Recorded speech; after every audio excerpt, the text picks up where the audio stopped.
Shalivahana college ಗೊತ್ತಾ? ಇಲ್ರಿ, ನಮ್ಗೆ ಏನಿದ್ರು ಚೌಲ ಕಾಲೇಜ್ ಅಷ್ಟೇ ಗೊತ್ತಿದ್ರಿ. ಯಾಕಂದ್ರೆ ನಾವು ಕಲ್ತಿದ್ದೆಲ್ಲ ಇಲ್ಲೇ ರೀ. ಬರ್ರಿ ನಮ್ಮ ಕಾಲೇಜ ಮತ್ತು ಸ್ಕೂಲ ನೋಡ್ಕೊಂಡು ಬರೋಣಂತೆ.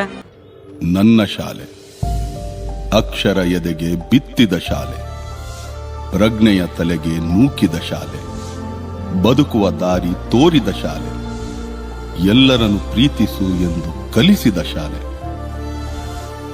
ತಾಯ್ನುಡಿ ದೇವನುಡಿ ಎಂದ ಶಾಲೆ. ಈ ತಾಯಿಗೆ, ನನ್ನ ಕನ್ನಡ ತಾಯಿಗೆ ನಾನು ಚಿರಋಣಿ. ಮತ್ತು ನೀವು ಯಾರ್ಯಾರು ಕಲಿಯಾತೀರಿ ಮತ್ತು ಯಾರ್ಯಾರು ಕಲ್ತಿರ್ಲ ಅವರು ಎಲ್ಲ ಪಟ ಕಮೆಂಟ್ ಹಾಕಿಬಿಡ್ರಿ. ನಾವು ಹೈಸ್ಕೂಲ ಮತ್ತು ಕಾಲೇಜ ಇಲ್ಲೇ ಕಲ್ತಿದ್ದೆವು. ಕಾಲೇಜ್ಗೆ ಪ್ರಿನ್ಸಿಪಲ್ ಸರ್ ಜಮಾದಾರ್ ಸರ್ ಇದ್ರೆ, ಹೈಸ್ಕೂಲ್ಗೆ ಹೆಡ್ ಮಾಸ್ಟರ್ ಆಗಿ ಎಮ್ಗರ್ ಸರ್ ಇದ್ರಿ. ಮತ್ತು ನಾವು ಇಲ್ಲಿ ಹೈಸ್ಕೂಲ್ ಎಂಜಾಯ್ ಮಾಡಿದಟ್ಟು ಬಹುಶಃ ಯಾರು ಮಾಡೋಕ್ಕಿಲ್ಲ ಅಂತ ಅನ್ಕೋತೇನೋ, ಅಷ್ಟು ಎಂಜಾಯ್ ಈ ಸಂಸ್ಥೆದಾಗ ನಾವು ಮಾಡಿದೆವು. ಈಗ ಇಲ್ಲಿ ಸುನಿಲ್ ದಿಗೇವಡಿ ಸರ್ ಡಿಗ್ರಿಗೆ ಪ್ರಿನ್ಸಿಪಲ್ ಇದ್ದಾರೆ ರೀ. ಮತ್ತು ಎಲ್ಲ ಸ್ಟಾಪ್, ಇದು PUC ಸ್ಟಾಪ್ ಆಗಿರ್ಬೋದು, CBSE ಡಿಗ್ರಿದ ಎಲ್ಲ ಸ್ಟಾಪ್ ಅಗ್ದಿ ಚಲೋ ಐತ್ರಿ. ಮತ್ತು ಇಲ್ಲಿ ಎಜುಕೇಷನ್ನು ಕೂಡ ಅಗ್ದಿ ಭಾರಿ ಕೊಡ್ತಾರೋ. 2023 ಮತ್ತು 24ನೇ ಸಾಲಿನೊಳಗೆ ಈ ಬಾರಿ ಸೈನ್ಸ್ದಾಗ 92 ಹೈಯೆಸ್ಟ್ ಮಾಡಿದಾರೆ ರೀ. ಆಮೇಲೆ ಕಾಮರ್ಸ್ದಾಗ 92 ರೀ.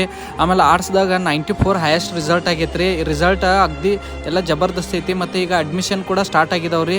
ಮತ್ತೆ ತಡ ಮಾಡ್ತೀರಿ? ನಿಮ್ಮ ಉತ್ತಮ ವಿದ್ಯಾಭ್ಯಾಸಕ್ಕಾಗಿ ಇವತ್ತು ಚೌಲ ಕಾಲೇಜ್ಗೆ ಭೇಟಿ ನೀಡ್ರಿ ಮತ್ತು ಹೆಚ್ಚಿನ ಮಾಹಿತಿಯನ್ನು ಪಡ್ಕೊಳ್ರಿ ಮತ್ತು ನಿಮ್ಮ ಉತ್ತಮ ಭವಿಷ್ಯವನ್ನು ನಿರ್ಮಾಣ ಮಾಡಿಕೊಳ್ರಿ.